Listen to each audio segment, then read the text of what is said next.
Built by horse players for horse players, AmWager is designed for speed, power, and ease of use. AmWager brings CAW-style tools to everyday horse players, including Dutching, ABC Ticket Maker, and Pro Percent, an advanced betting tool that lets you assign weighted percentages and build multiple structured wagers with a single click.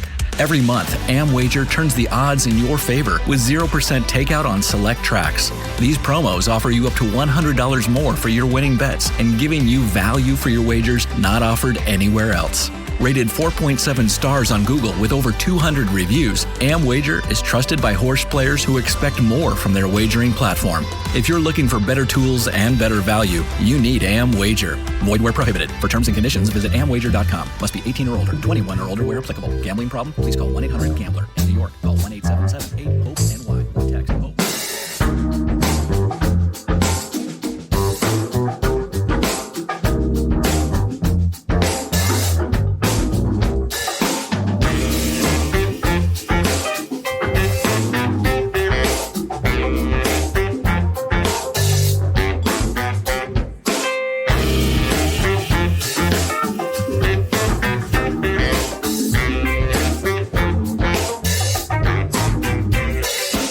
Welcome to the Sport of Kings podcast, episode 357, sponsored by AmWager.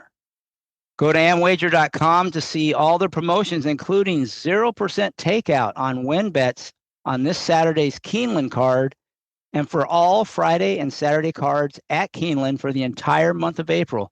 That's right, 0% takeout on win bets during April at Keeneland.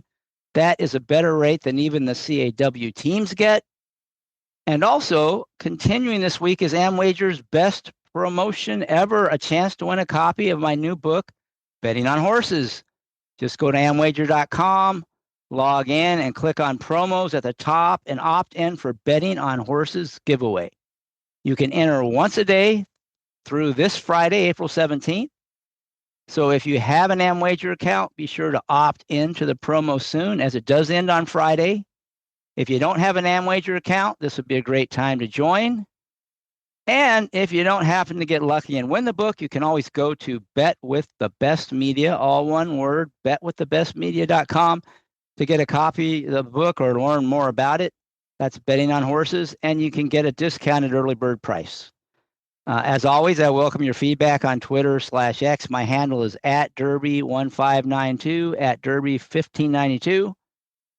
This week, I'm joined by a special guest, one of the most successful live bankroll players out there in terms of contest play, Frank Mastari, for a detailed discussion about races 7 through 11 at Keeneland this Saturday, including the Ben Ally and Elkhorn Stakes. The show will focus on finding and exploiting value. We will talk about our strongest handicapping opinions and how we might leverage those opinions using optimal betting strategies. Hi, Frank. How's it going? All good, Chris. Thanks for having me again, and it's always good to be on the show. Always love having you on. I can't believe the Kentucky Derby is only 2 weeks away. I mean, as you get old, time just flies by. I have to ask you, that's the only thing anybody wants to talk about right now is the Derby. Do you have any early opinions about the Derby? Yeah, I think right now, until I see the draw and who's in the body of the whole field, I never come to major conclusions yet. But so far through what I've seen, all the preps, it seems Further Ado and Renegade kind of seemed like they're kind of better than the rest. And then Incredibolt would probably be the horse that I think is going to be my value play right now. I was pretty impressed by his one race coming down the lane. I know the figure did not come back real fast, but sometimes hard to make figures on those short meets at times, I think. So we'll see when it gets closer, but that's where I'm leaning as of now. So you're kind of thinking Further Ado and Renegade have kind of separated themselves from the others, and the one horse you might use kind of for value, maybe more underneath than a winner, would be Incredibolt. Is that kind of what you're thinking? Yeah, that's pretty much how it looks to me right now. Before we get 2 weeks out, that's where I'm at. As we well know, that could that could change quite a bit here in the next 2 weeks with the, dropouts or injuries or whatever we hear in workouts, I'm sure. Yeah, there's always some late defection of a major contender, and there's always some, negative buzz about the health of a horse, and there's always some horse that's getting the buzz of, really looking good. And it's always interesting how, especially the win pool in the Derby can be so strange, right? In terms of some horse will get bet for no no logical reason, and you just leaves you scratching your head. Almost every year we have something like that. Yeah, Uh, that's what I think we call the wise guy horse, and usually yeah, the wise guy horse is usually not the right horse when it comes to the winner of the Derby, in my opinion, because usually they're way over bet, and sometimes I don't even understand what, like you just said, I don't even understand why they're betting that horse, but it seems like a lot of people jump on one horse, and maybe it's a good workout or something like that, but I usually steer clear of those type horses. yeah, for sure. But it does create a little bit of value in the rest of the field. So, it's good. I think you definitely get more casual money in the Derby than you have in any other race, and that can lead to some opportunities. And also, the CAW teams, they can't bet so much as to completely correct the odds that they think might be. They in a normal day they could correct all the odds to whatever extent they want, but in the Derby, I don't think they can take on the kind of risk it would take, at least correct like the win pool or the exacta pool. So I think, it's not as much of a challenge. Those teams aren't quite as formidable a foe, and such a huge influence on the odds as they are other times. So definitely some opportunities for players. I think on Derby Day, I'm sure we'll both be firing away on that day. But we still have races to go before then. We'll talk about some in a minute. I did want to ask you. I know you have a copy of the book. And you haven't read through the whole thing, but you started reading it. I'm just curious. Anything stood out? Any thoughts you have about my book, Betting on Horses, that has been out now for the last month? Yeah, and like I said, I went through different spots. I wanted to see my name in print, so that's why I went to there first. So I Thank think you for that's the yes, thank you, Frank, for helping out with the book. I appreciate that. yeah, and that's probably what I think is the best part of the book is the one on the section on me. But no, what I think is really exciting or neat about it is, you talk to so many different players, most of them very successful, and the way that they do things pretty much totally different. There's a lot of different variety where people talk about verticals, horizontals, playing longer price horses regularly, playing shorter price horses on a regular basis, and none of them, they all seem to be pretty successful in their own way, shape, or form.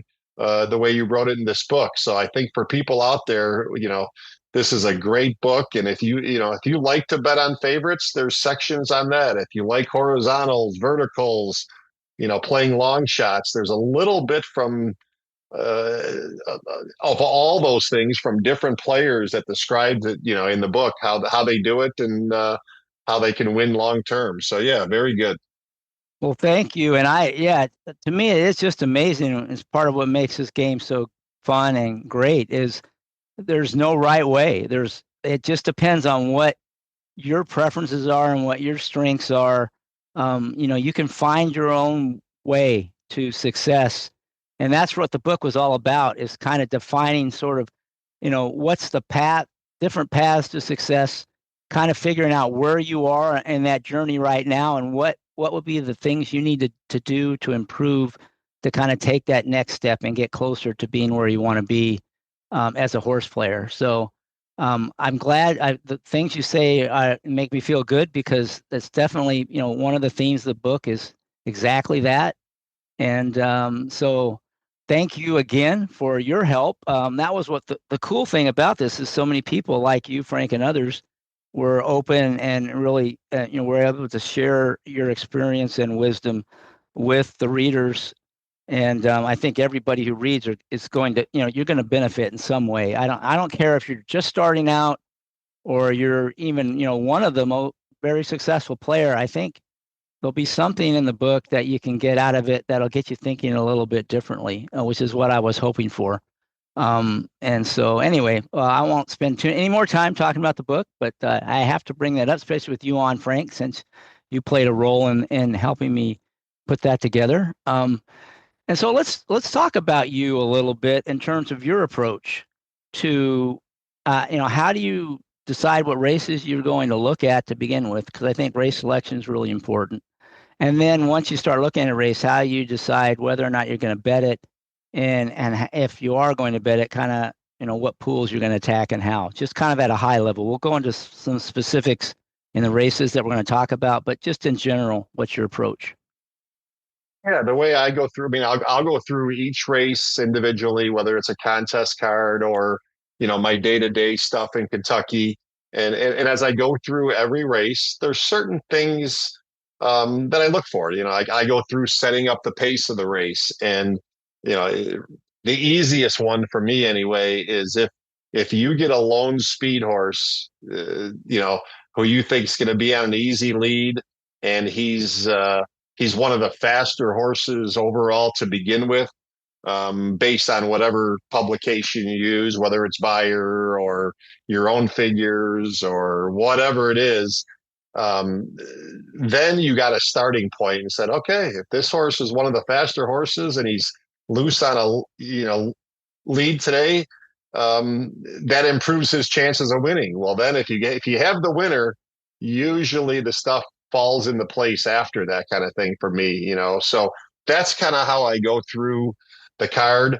And then if I get to other races where it looks like there's a lot of speed, I'm going to try to find a horse who's a closer, who does well in races that are set up for closers. And if he's one of the fastest horses in that situation previously, well, then I know there's a chance he's going to run that good figure today because the race sets up for him, and so those are the two. And then every once in a while, you get that situation where you get a 12 horse field and all the favorites are way outside and they're going to get, tough trips. And even though they might be the fastest horse in a race, you got to factor in tough trips. And if they're going to lose, 3-4 lengths just based on their trip, you might lean on that horse who's in the 1 or 2 post who isn't necessarily as fast as those horses, speed figure wise, but because he isn't, you're going to get some great value as long as he follows through what we want our jockeys to do, save ground. And that's where you get some, in my opinion, some good value on those horses who aren't quite as fast, but they're going to make up for it in trip that day. And then that's kind of how I go through my card. And then I'll decide, what's my best plan of attack or best opinion for that day, whether it's day to day or for contest betting. So it sounds like your initial lens, you kind of have two. One is the pace of the race to see if there's anything that stands out, either, that might favor one running style versus another. And then you look at speed just to kind of separate the contenders from the pretenders. And if a horse looks like it's one of the contenders and it may have some kind of tactical advantage based on pace, that's when you start getting real interested. Is that kind of a good summary? Yeah, it's exactly what I do. You always need to know how fast horses are. Obviously, that's the number one thing. But just because they're the fastest, sometimes, if they're against the flow of the race, they might not be able to run their best effort just because they're against the flow. So yeah, that's definitely how I do it. So in your regular betting outside contests, do you focus more on, the picks or horizontal bets, or are you more on vertical bets, or do you play either one depending? Just curious where your focus is in terms of what pools you attack typically. Yeah, I'm basically one race at a time. Just because I don't play a lot of races, and I feel like I have a big separation in my best bet to my second best bet to my least favorite bet of the day. So for me to put together, let's just say a pick five, it's real hard for me to do that because if my best bet is in leg 3 of the pick 5, yet I really don't have strong opinions in those races, I don't like, putting together a wager where I'm keying in on my single. Let's say my single's in the 3rd leg, my best bet of the day. Well, why not bet more money on him in that race as opposed to, taking some money out of my best bet and putting it into a pick 5 where I really don't have a strong opinion in the other races. I don't like to, just bet just to bet to have action. I do it on occasion at times, but very rarely. I want to put all my money in where I really have a good opinion on the race, and it's hard for me to do that in multi-wager races. Yeah, that makes a lot of sense. You find a race that you really want to bet and you focus on that. So in terms of that, are you a win player, win exacta? Do you go to the tries and supers? What are you typically on your normal, in betting, or is it all of the above? I'm just curious.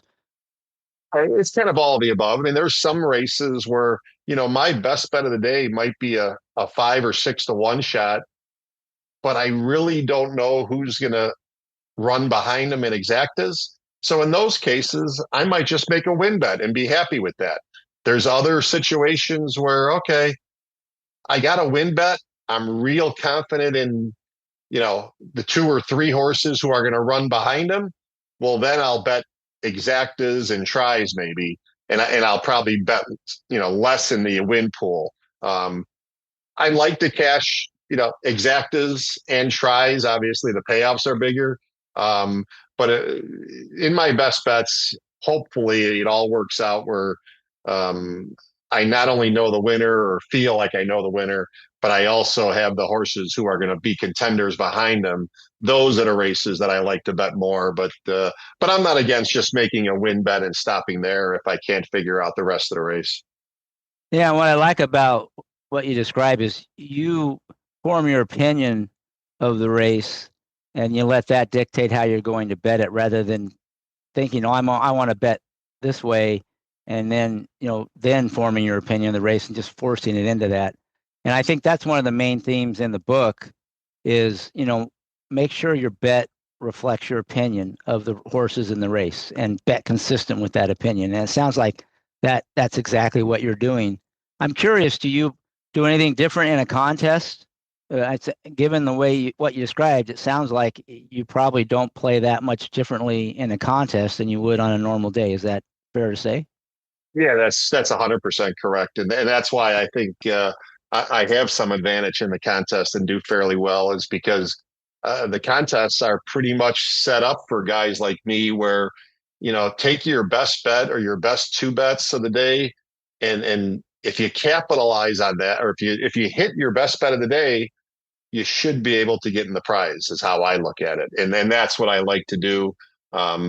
If we have $1,000 bankroll, whether it's in a tournament or even day to day, put that $1,000 to work for you on your best play of the day. Why bet 5 races for $200 or whatever your, initial starting amount is. I think that's just too hard to just chug away, and we know how churn eats us all up.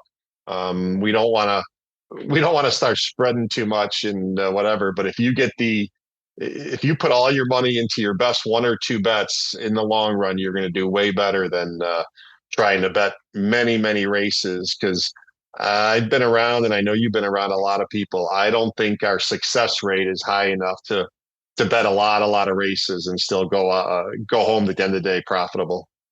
Yeah, definitely agree. Again, that's one of the main themes is don't be afraid to pass a race. And the more selective you are and better you focus on your strengths, the better chance you have of long-term success. So I have to echo everything you said. And it's good advice. And we'll get into some races where we can put that to work. But I do want to quickly go over the betting menu at Keeneland. We've talked about Keeneland the last few weeks, so I'll make it quick. They have penny breakage in Kentucky, which is good, especially if you like to play shorter priced horses or, the payouts when the payouts are smaller. It makes a big difference. Their takeout rates are below the median for just about every bet. They have some player-friendly 15% rolling doubles. Their special all-turf pick 3 with the $3 minimum, 15% takeout. That's good.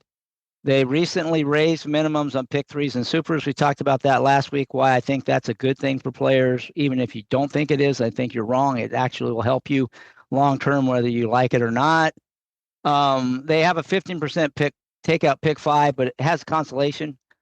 I talked about why I don't like that so much.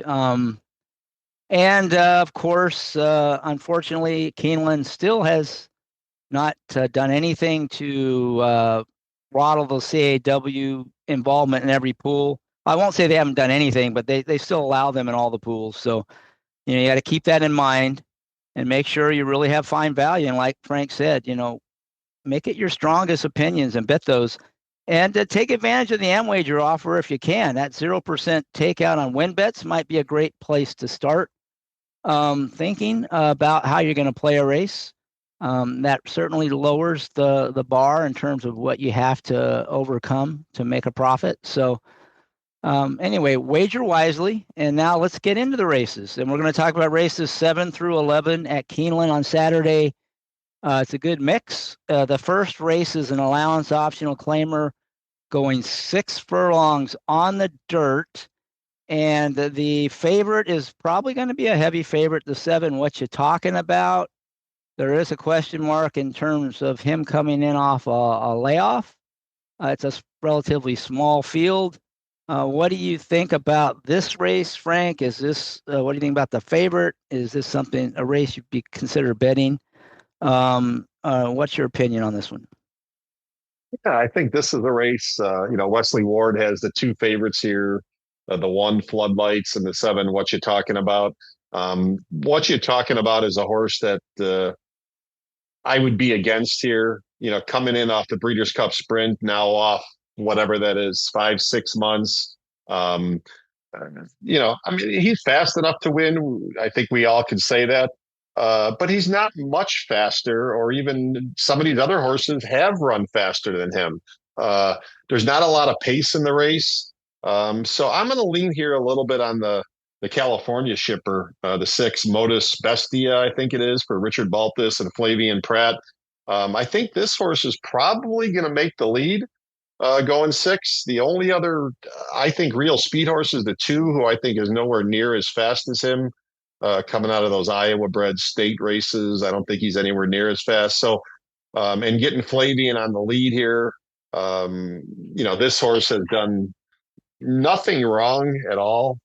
His last bunch of starts, he's coming in on a short little layoff from California, but I think the possibility is that he's going to be loose here and getting Flavian on the lead, and he's going to be probably 6-1. I don't think he'll be much less than that. So that would be my top pick. And, then I'd follow him up with the 1 and the 3. I think Wesley doesn't get fooled by much, but this horse might have fooled him a little bit. He ran bad in his first start with blinkers at Saratoga as last year or 2 years ago as a 2-year-old. Wesley moved him to the turf for a bunch of races and really didn't do much except for the one at Kentucky Downs. And then he moved him to the dirt in his last 2 starts, and horse ran really, really good. So I think I'll be playing this race as long as the odds hold like they are, and I'd play a 6 over 1-3 and probably have a win bet on the 6 here. So this is an example where you think you found a horse that might clear early. Then the speed figures make you think it can and take advantage of that and potentially win the bet, and it's not going to be favored. And it's a favorite that you don't think stands out coming in off the layoff that you're willing to fade. So this, even though it's a small field, you see some opportunity here. Yeah, definitely. When you get Richard Baltus, Flavian Pratt at 6-1, and they're just as fast, they're pretty close to as fast as everybody. I wouldn't say has run as fast as a couple of these other ones, but here, like you said, here's the advantage. He has a pace advantage in my opinion here. He's going to be on a lead, and whenever he gets a lead by himself, he's only really had it maybe 3 times in his life where he got a length and a half or so lead. And all three times that he's had that thing, he's ran really, really well. So I think he's a lead type horse. And when he gets it, he runs his best. And 6-1, I'll take my chances with him tomorrow on Saturday. Yeah, well, also, interestingly enough, the horse has won twice, and both those times were the only times he was ridden by Flavien Prat, right? So Pratt's back on board here. He's never lost on him, right? So yeah, definitely. That adds in there too. Yeah, I kind of like the way you're thinking. There was one horse I found interesting that you haven't mentioned, so I'll bring him up. But I don't disagree with anything you said about the race. The horse I thought was kind of interesting, that will be a big price in here, is the 5-horse Politically Correct. The reason I like this horse is he started out, he just looked like he was a really, really good horse. I mean, he broke his maiden easily on debut at Churchill. As a 2-year-old, they stepped him into a stakes race and he just crushed the field. He beat a horse named Smokin' Wicked, who turned out to be a grade 1 sprinter. He ran second to Owen Almighty, another pretty good horse in his next start. Then they tried him at a longer, a route. That didn't work out, and something went wrong. He was on a long, long layoff. And he came back, and I think he's had excuses in all 3 starts since. And I thought his last race was better than it looked for sure. He kind of got hung really wide. Didn't get a good start. Really didn't have anything going in his favor in that one. But I thought it was his best effort so far after the comeback. I think he might be sitting on a breakthrough effort in here. And, he'll be a big price. He gets Gaff Leone, who's a good rider. I thought, he may, I think he has more speed than he has shown in his recent races. He did show the speed off the bench, then got tired, understandably, after that long layoff.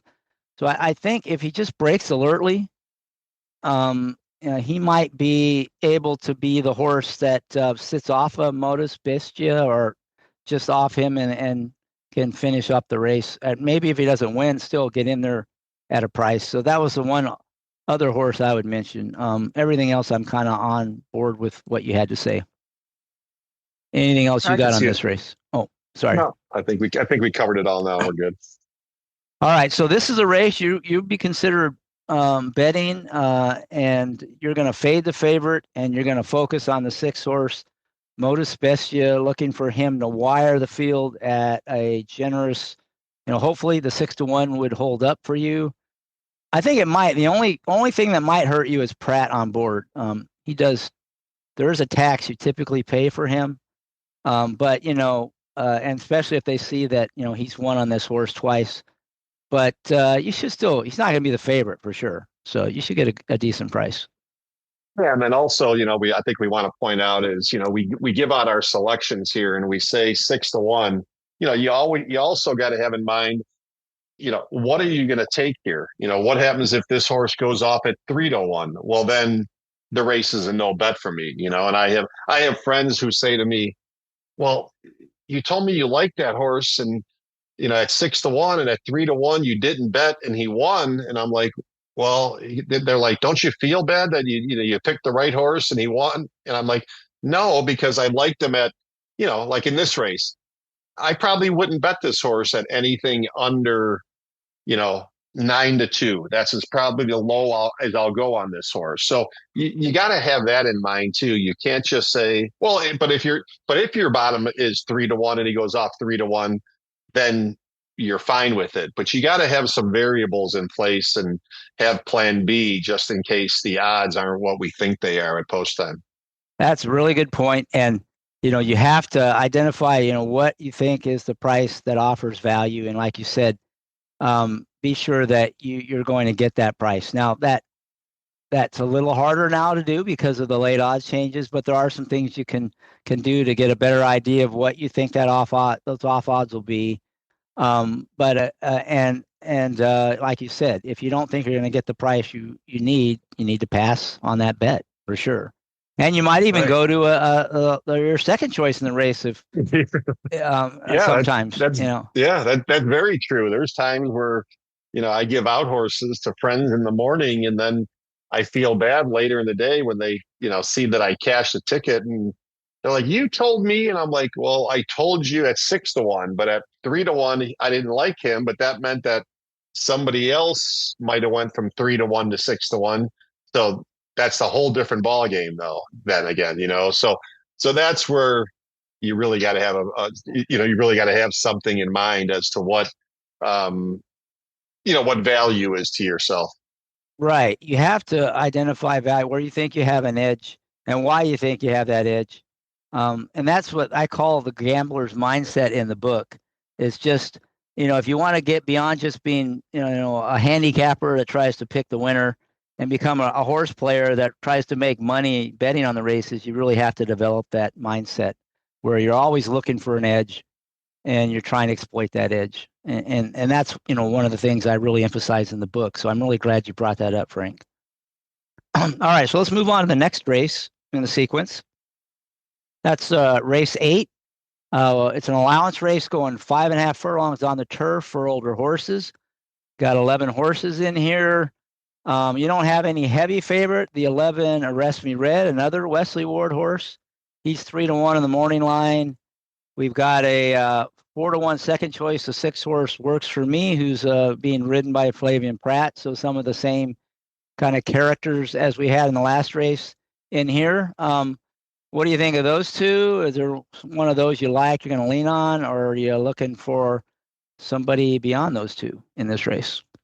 Yeah, here's a situation where I talked about earlier about a favorite who's going to be hung way wide, who's not necessarily as fast or is going to get a trouble trip, who has to run way faster than he's capable of, in my opinion. And being Wesley Ward with the Rusty Red from the 11 post, at 3-1, he's probably going lower than that, I would have to think. And if he is, he's a definite bet against for me.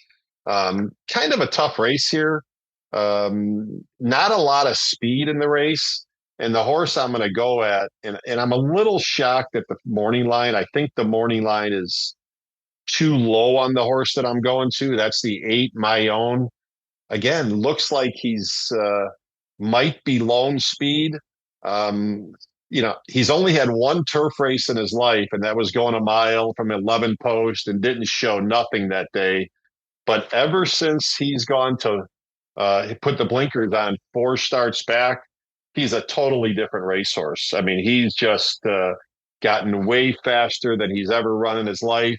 I know it's synthetic at Turfway, but as we've seen, the Turfway horses the last couple of years can definitely compete at Keeneland. So he's the horse that I'm gonna lean on here. And I'm gonna probably play some trifectas. 9-2 is about as low as I go. I think he might be even a little higher at post time than that, or I'm hoping he is. But in this race, I think if I'm right on him, I think I could play trifectas only with the 1, 2, and 3, the inside numbers, and hit a nice trifecta. The 1 is 6-1, 2 is 12-1, and 3 is 8-1 morning line. So this is the kind of race you asked about earlier. Hey, am I a win bet guy or whatever? In this race, I think I would probably just play a trifecta. I'd probably key the 8 first and second with the 1, 2, and 3 and roll with trifectas. And it's one of those races that I think sets up where if the 8 wins, I think the inside numbers are the logical horses to finish out the try. And it's going to pay pretty good if I'm right with the winner. I like that. Are you so what if, say, they bet My Own down to 7-2? You wouldn't bet it to win, but would you still make that trifecta play? Would depend. I think I still would make a trifecta play here as long as my other 3 horses odds held where they are at. At decent numbers, but anything under 9-2, I'm real leery just because the horse has never run on the turf as a turf sprinter. So I think I pretty much want my 9-2 on this horse. Anything less than that, and I'm like, okay, that's the value's not as good. And if he wins at 3-1 or 7-2 without me, I'm not going to feel too bad because I still don't think that that's great value for a horse first time sprinting on the turf that's never done it against, legitimate horses that have proven they can do it. So I'm going to hold to my guns and probably, hold out for 9-2 or better to even make tries. Yeah, that makes sense. the second choice works for me. You didn't mention him. You sound like you left him out. Is there something you don't like about him, or you just don't think he's any better than the others? I'm just curious on that one. Yeah, I just don't think he's better than these. I know you get Pratt here, and he's ridden him a bunch of times with great success, like Pratt always does. But he's only had one start since the 4th of July, um, and that was in February at Tampa, in a real rough run race. And I know it was rough run because that's where my horse, can't deny it, ran, and it was a real tough race for my horse. And this horse was one of the guys who got probably impacted by also with a little trouble. But now he's been off again for another, what is that, 2 months. So um, I'm negative on him, more so because of the price. He's probably 4-1 morning line, might be lower than that, like we talked about with Pratt. Gonna have to get a little tougher trip than some of these others. So the two favorites here is a race that I'd most likely be against both of them. Yeah, I mean, the Tampa race, didn't have Pratt on. He hadn't been out in a while, but he was bet down at Saratoga the last two times Pratt rode him. So you're right. He might even be. Well, I don't know if he'll be favored over the Wesley Ward horse, the 11, but you're right. He could get bet down below that. Um, so I don't disagree with you on anything other than I'll just you talked about the inside three horses. I think the three horse is much better than the other two. I like him quite a bit, DeBob. He's this kind of horse that's just really good at getting the inside out trip in a turf sprint, where he sits mid pack and he's just willing to, make a move when there's an opening. He'll go through horses if he has to. And he's got a rider this is one of the examples where the rider just really fits the horse, because Corey Lanerie, that's the way he likes to ride, that inside out trip. And ever since he's gotten on this horse, they've been a great team. I mean, I think they've had his last 8 starts have been with Lanerie, and he's been in the money in all 8. He's ran second or better in the exacta 7 of the 8, and he's got a couple wins, and including a win at Keeneland last fall. And he just always runs his race. And Lanerie can have him. Lanerie's not afraid to get in behind horses and work a trip from behind. I just think this horse is really solid. He'd be a good win play, I think, but also he's probably going to hit second or third too, so you could key him in those places as well. So I'm pretty high on DeBob. But I certainly like your horse, my own. I do agree with you. There's not a lot of pace on, but the thing good about DeBob is he's been in a bunch of races with no pace, and he still manages to finish the races. And it doesn't always win. Sometimes it's hard to overcome that place and win it, but he always hits the board, and sometimes he wins even when there's not much pace on. So I like him quite a bit. The one question mark is he hasn't been out in a while. But he's run well before off freshening. He won really he won easily at Presque Isle. Probably didn't beat much, but that was off a layoff. Last time he had an extended break. So I think he's looks pretty solid here. I'm with you on my own, but I think DeBob is really solid, and I'll definitely be probably boxing those two in exactas. And kind of keen on those if I play the verticals. I would agree with everything you said there. In my opinion, he's the fastest horse in the race over his last handful of races. In my opinion, I think looking ahead here, I think his morning line should have been 9-2, and my own should have been 8-1, in my opinion.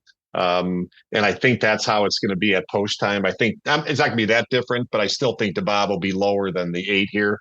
So that's kind of why I went there. But if push came to shove, I would be playing a 8-3-1-2 in that order is actually how I like the race. I'm kind of with you. I agree with you. Yeah. Yeah. And I think you're right about the odds, although, the connections aren't the kind that get bet, and it is coming off a break. So that's why I'm thinking maybe 5 or 6-1 on DeBob, and probably about the same price on my own. That's where I was thinking they would go, and I'd be happy to play the Bob at that price, and probably my own as well. Just because, like you said, he may have that tactical edge. But the Bob has overcome these slow paces. That's what I think so cool about this horse is if they go fast, he just drops back a little farther and finishes. If they go slow, he just gets up a little closer and finishes. And like I said, Lannery really fits him well. So this might be one where you and I can team up and hit something. Yeah, I definitely agree with you there. He's that definitely everything you said makes total sense in this race.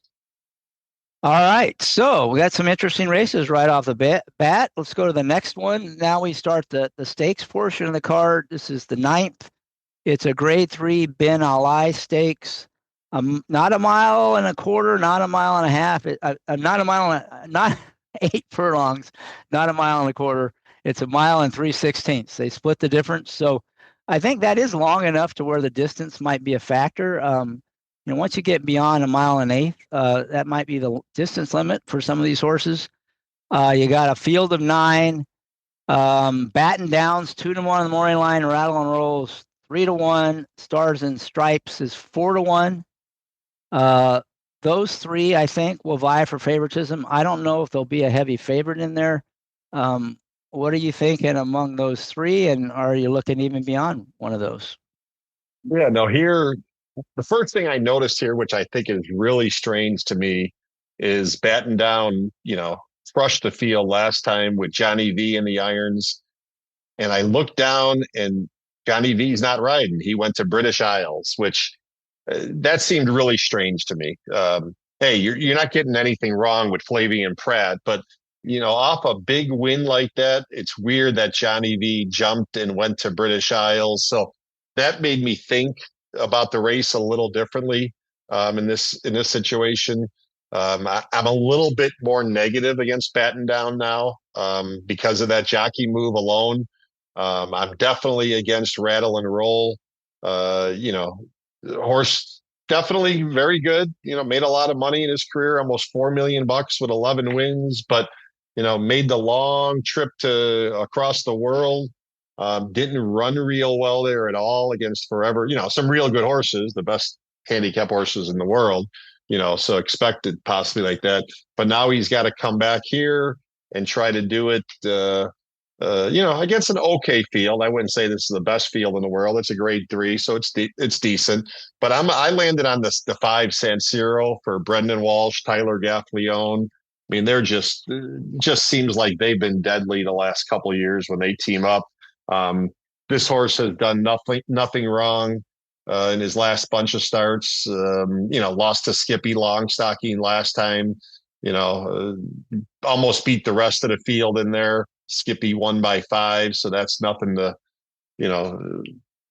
be too disturbed by that you lost to that horse, who's probably maybe arguably the best handicap horse in the country right now, possibly, So I landed there and again, another decent price here, 8-1 shot. And that seems what you can get at Keeneland a lot. If you search around and do your work, you could find some decent prices. So I'd be playing him to win for sure. I'm not a race here where I'm not real sure of the other contenders. I like the 1 and the 4 a little bit behind them, but if I get 8-1, I could see myself just making a win bet here, and that would be it for the race. And not even worry about hitting an exacta because I don't want to be wrong, and I'd rather take the 8-1 win bet on a horse that I liked, a decent amount, and not worried about the exacta here and missing it.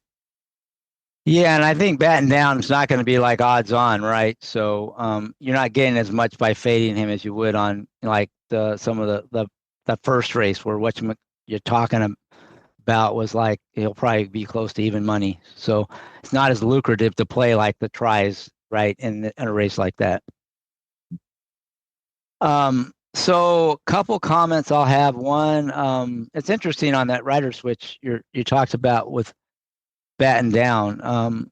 Yeah, that is kind of strange.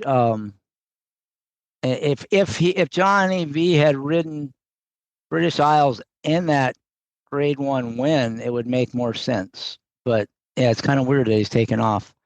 And I'll say about Rattle and Roll, I think he's one where beyond a mile and an eighth might not be in his wheelhouse either, right?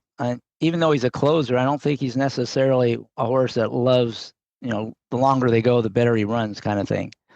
So that's another knock on him, I think.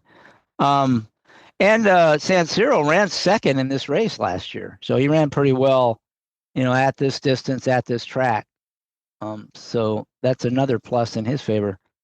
The one addition I would make to what you said is the 2-horse Awesome Aaron. I like him. There's a little bit of a question on his form, but I think that last race was just a prep. It was a little disappointing, but he did show speed. He got tired. It was off the layoff.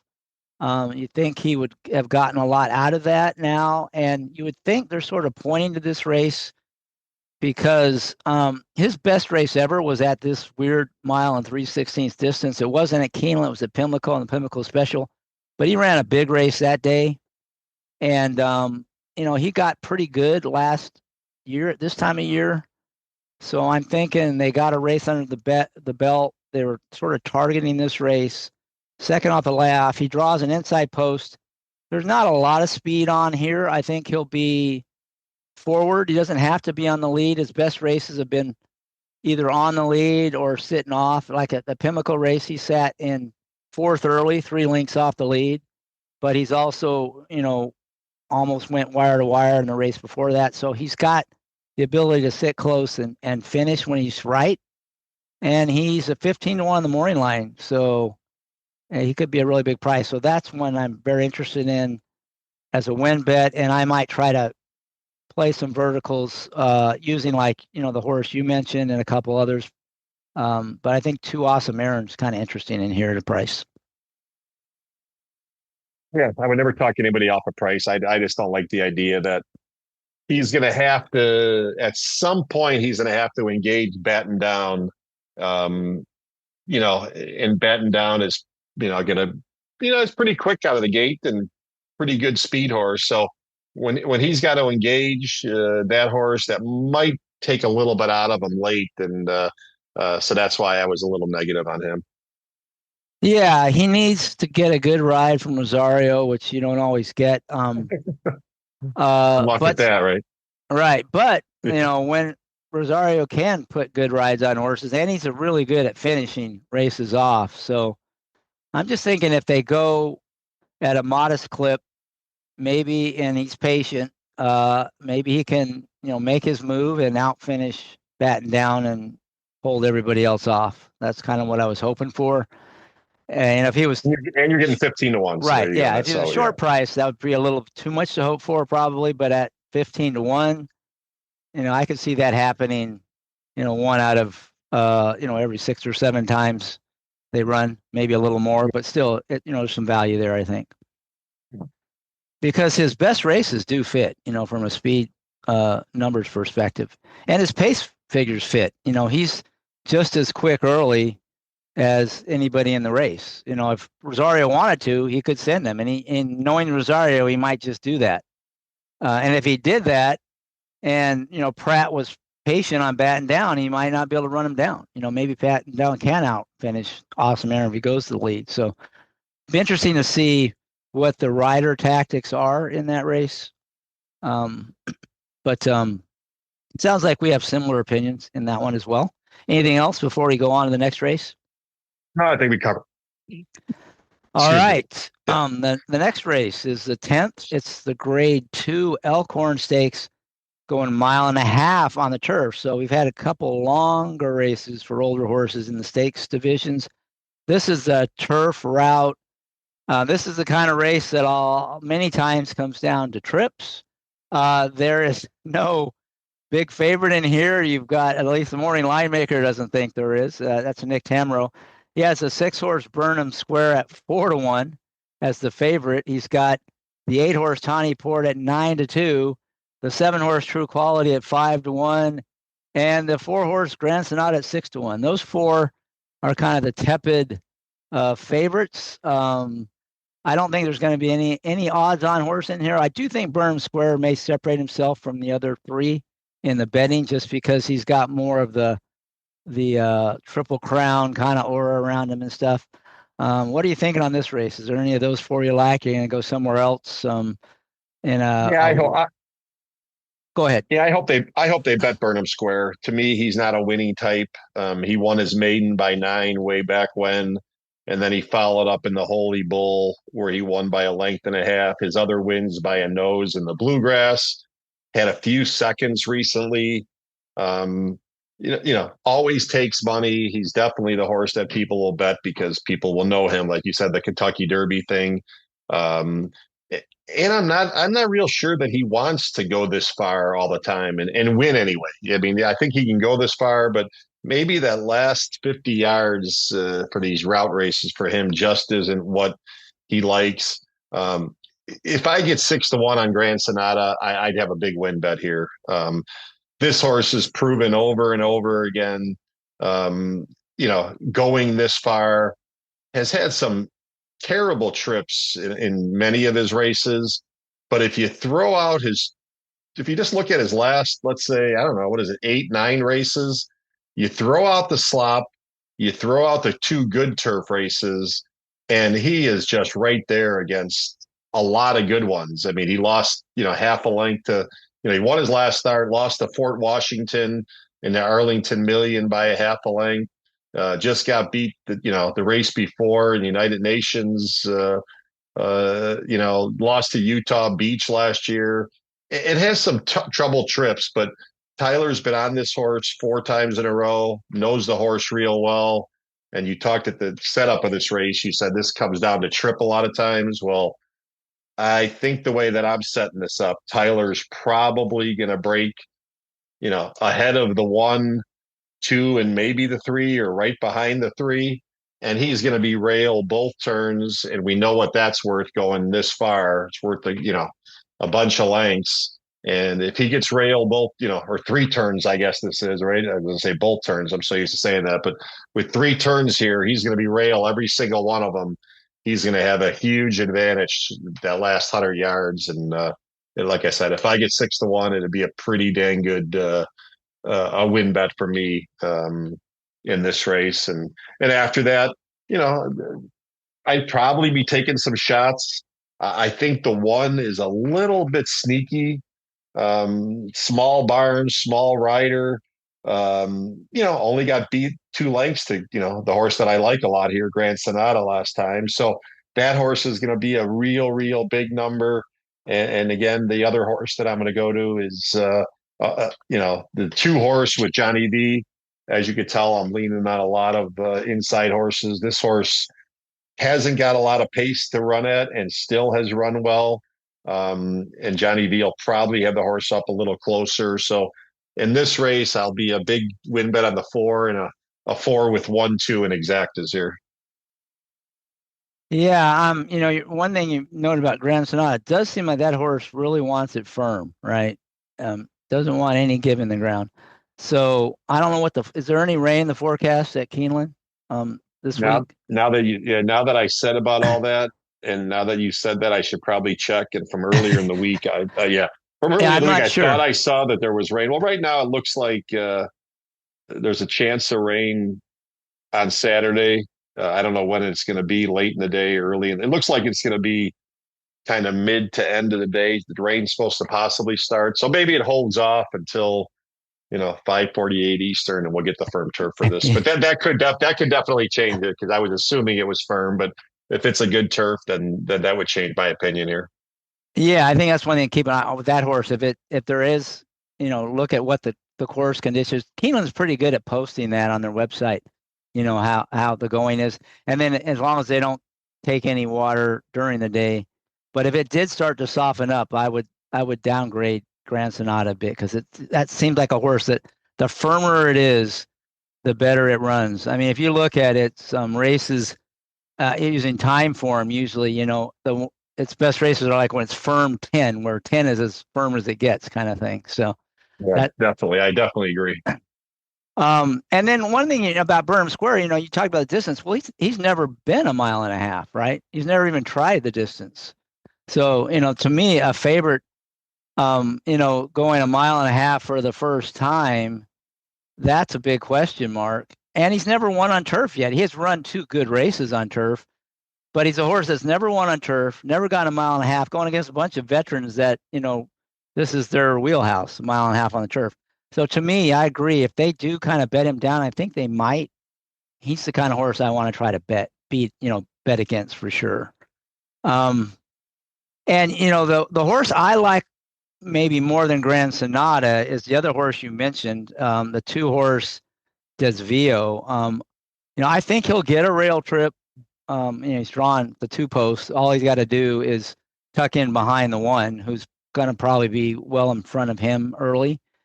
And it's a horse that when he gets good trips and, at this distance, he can run with anybody. He's not a win machine, but he won at Keeneland against a very similar field with Johnny V on board just last fall. And, a repeat of that, there's no reason why he can't win this. And, there's a little bit of a question, coming off the break. So that's always a bit of a question mark. So, that's why I want a little better price with him. But I think he is going to save ground. He likes Keeneland.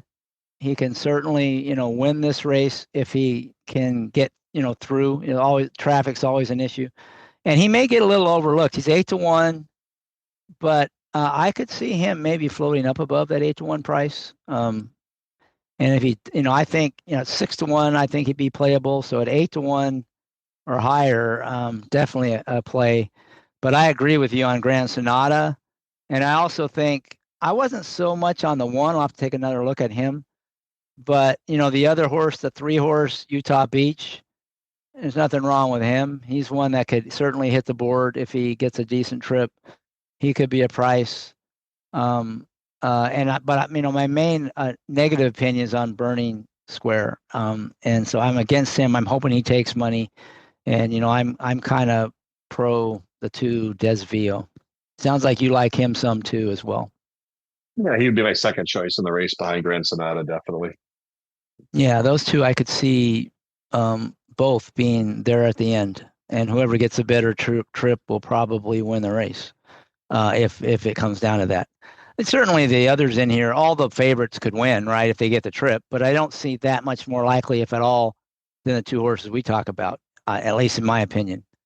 Because ground loss really matters, especially in a 3-turn race, right? And they start pretty close to the first turn in this race.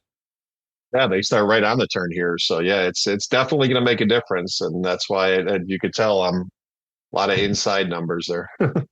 Yeah, and I always I'm biased towards those inside posts on the turf races because saving ground is so important, and that's why the best jocks in the world on the turf are the jocks who value saving ground. The ones who aren't very good are the ones that don't. That doesn't always work out, right?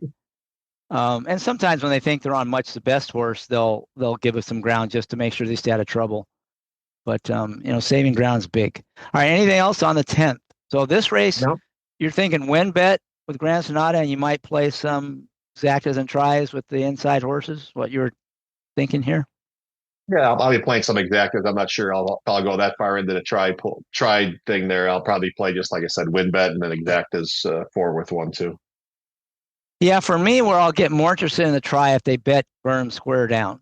If he's just one of the 4 favorites, then it's probably some of those horses are going to get into the try and it's not going to pay that well. But if he kind of separates himself in the betting, I might try to get some trifectas with him out of there as well. All right, so we'll go to the last race. Very different than the other 4. This is a maiden special weight, 7 furlongs on the dirt for 3-year-old fillies. I know this isn't your favorite kind of race, Frank, but at least in this race, there's only one first-time starter. A lot of different ways you could go in here. The favorite is the 10, Be the Light. Probably will be the favorite. He'll probably get bet down below that 3-1 morning line because he's trained by Brad Cox, and he had a pretty good debut, making his second start. I definitely could see him maybe getting bet down a bit. What do you think of him? Is there anything you like in this race, or is this the kind of race where you're going to pass? I'm just curious at what you have as an opinion here.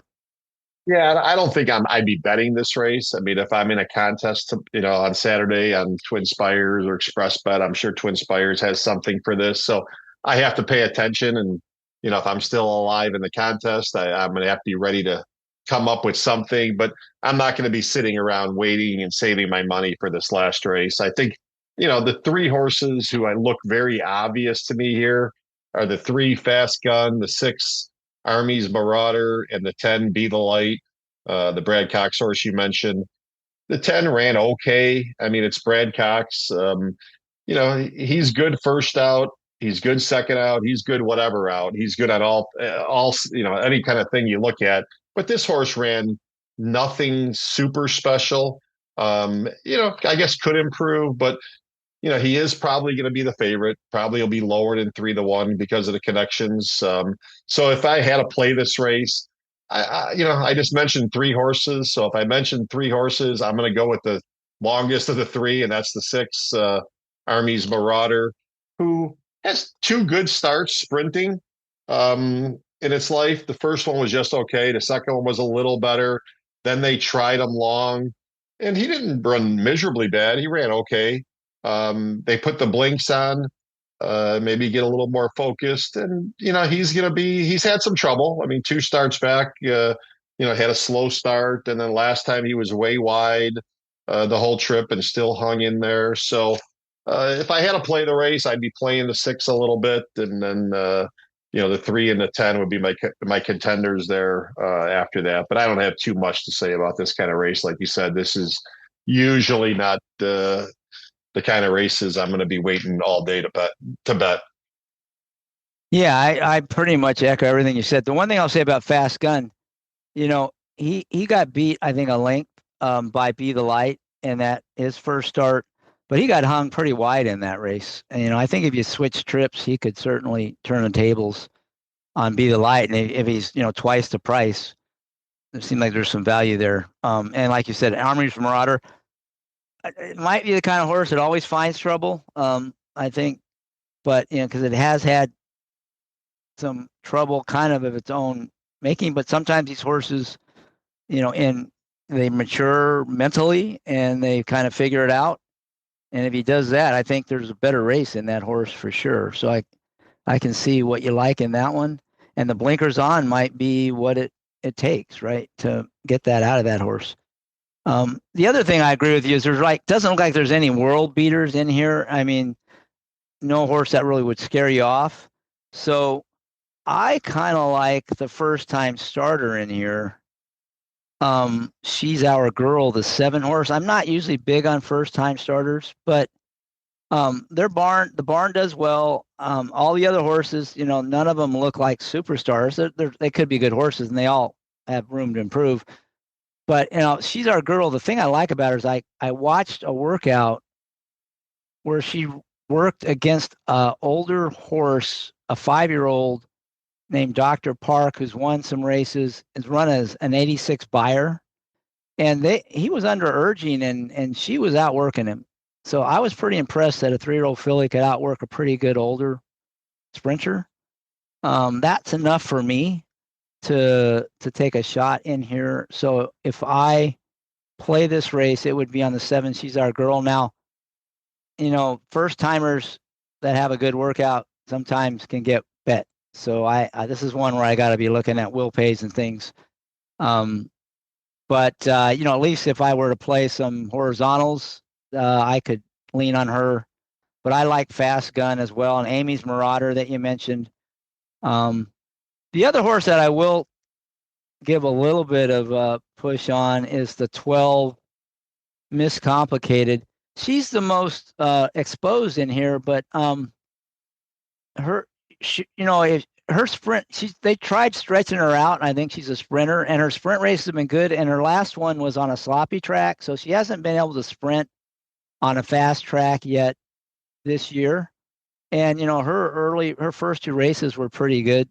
So, I think there's some upside with her. And because she's a little more exposed and her recent form isn't particularly good, she may get overlooked a bit. She's 5-1 on the morning line. There's no value there, but I think she might float up a bit. And that would be one I might consider. But with some rain in the forecast, you mentioned it might be raining by the time we get to this race. So that fact, her race on sloppy track wasn't bad, but I just have a feeling, I'd like to see what she does this year on a fast dirt track. So that was kind of my thinking there. So on this race, you would not normally bet it if you were in a contest. If you had to play, you'd be looking at the 6, maybe the 3. So let's talk about that.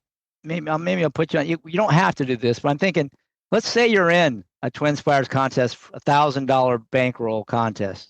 Not a really big or small. And the races we talked about are part of that contest. How would you play the contest? What would you do with your $1,000 bankroll? You said you like to focus on your strongest opinion. Where would that be, and how would you? Yeah. Bet? So I say this in a lot of podcasts, and I've said it on yours before. Usually I'm going to find something early, because I like the cheaper races usually. So usually I'm not sitting around waiting. But let's just say we had to do this contest for just the races we did, and I didn't have to, because I don't like wasting my betting the mandatories and losing my mandatory money on horses I don't like. But if I only had the ability to play this, if I had 2 entries on the thing, one of them for sure would be Grand Sonata, without a doubt. Now, could I win the contest by betting 1,000 to win on Grand Sonata? Probably not, but I could probably be creative and have a 500 to win and a couple $250 exactas or something like that. I'd be watching a leaderboard at that point, seeing where I'm at, or where the scores were, to decide, what I need to do, and that kind of thing. And I might even in my other entry, on the early in the card, we talked about Modus Bestia. That's another 6-1 shot where, could I win it again at 6-1? Probably not. But in that race, I'd feel pretty confident I'd hit the exacta if Modus Bestia won there, with the 2 horses I like behind him, the 1 and the 3. So in that situation, again, I could be playing a little bit of my thing on a win bet and making some big exactas to try to get to a number there. So that's how my 2 entries would be, most likely, if these were the only races I had to choose from on the card. So it sounds to me too that you're willing to make you'll make a win bet if it makes sense. You'll do exacta, you do tries. You're not looking to make a certain kind of bet, and even in the contest, you're just saying, okay, what's my opinion, and how can I get to the number I want to get to by betting, going all in on this race, and you kind of work from there. Is that sort of the strategy you use?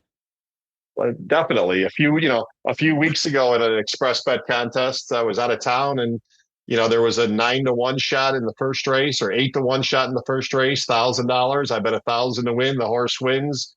It got me to 9,000, and I was hoping my day was going to be done, pretty much at that point. But 2 guys wound up passing me, and I wound up finishing third. I didn't hit anything else when I got passed. So I'll take the easiest route. And if it's a win bet, on a good bet of mine at 8, 9, 10-1, I have no problem going all in. But if my best bet's 2-1 or 5-2, then I got to go to plan B, which would be exactas or trifectas to get to a certain number. So, but you'll see always it's usually not me just chugging along. One of my entries is going in on my best bet, whatever that is, whether it's early or if I have to wait late, I'll try to get through it by mandatories, but usually I'm going to put my whole bankroll in on my best bets of the day. It makes sense. You're going to ride your best opinion, and ideally it's early in the card, so you don't have to mess around with the minimums don't really matter at that point. If you've already hit big, you can get the minimums out of the way without any concern. It's when you have to wait, and you don't want to leak bankroll before that all-in play, right? Definitely. You don't want to leak bankroll on races you don't even like. That's what really gets me aggravated with myself, is like, oh, I need to get to the last race. Well, by then you started with 1,000 and you got to bet, half of your mandatories already. And now I only got 500 or 600 of my 1,000 left because I couldn't hit anything in the races. I lost races. I bet races I didn't like and I lost them. I'm supposed to lose on them, right? So that's how it works. So yeah, I don't like to do that unless I really, really love something late. Then I'll try to be creative and get through some other races. Yeah, well, ideally, probably for you would be something you really like early and something you really like in the last race in the contest. That way you can hit it, and then you can still, if somebody passes you or you need to a little more, you have an opinion you can lean on, right? Definitely. And that's kind of how this would work. The way I look at it, I got Grand Sonata in my back pocket. So if I could hit something small earlier and build a little bankroll, for sure I could make a win bet possibly on Grand Sonata to win the contest. So that would be the ultimate, to like something early and late. And then you just build your bankroll. And then, if you get past or whatever, you have that horse you like late to rely on. All right. Well, hopefully you'll get an opportunity to do something similar to what we just described in a contest this weekend, and maybe you'll get a little pod karma in your favor. Anything else you want to add before we wrap things up? Oh, I think we covered a lot of things. I'll actually be out at Keeneland on Sunday, going out there for the day. So I didn't make it last week because I had a surgery, so I missed the tournament, which I love going to, but I had to play from home, recovering. So I'm getting a chance to go out on Sunday, so I'll be there for the whole day, and then we're taking the whole family to the Kentucky Derby this year. That's our major family trip for the year. So I don't know if that's good parenting or not, that you take your kids to a well, I know one of your kids will enjoy it. I don't know about the whole family. So the other two are looking forward to it too, even though they're not big horse racing guys. Obviously, Justin's already planned, and I think he watches me on Twin Spires every week because he knows if I win enough KDBCs, I wind up giving him one to play for the family. So he's got a couple of those already. So he's putting his work in, and he'll be there. And the other two guys are looking forward to the atmosphere and the partying for 3 days and all that kind of stuff. So we're looking to having a great weekend. So I'm looking real forward to it. Well, I'm glad to hear the surgery went well and that you're feeling good enough to go to Keeneland this week. So that'll be fun, and enjoy the trip with the Derby. And look out, we got Mustari's got double barrels loaded, both Mustaris, for that Kentucky Derby betting challenge. So you're going to be a formidable competition for the rest of the field. That should be a fun contest. I'm looking forward to that. And I want to thank you, Frank, for joining us today, and thank all the listeners out there. That will conclude show number 357 of the Sport of Kings podcast. Good luck this weekend, and please enjoy the Brooklyn Boogaloo Blowout. Cheers. All right, it's a wrap.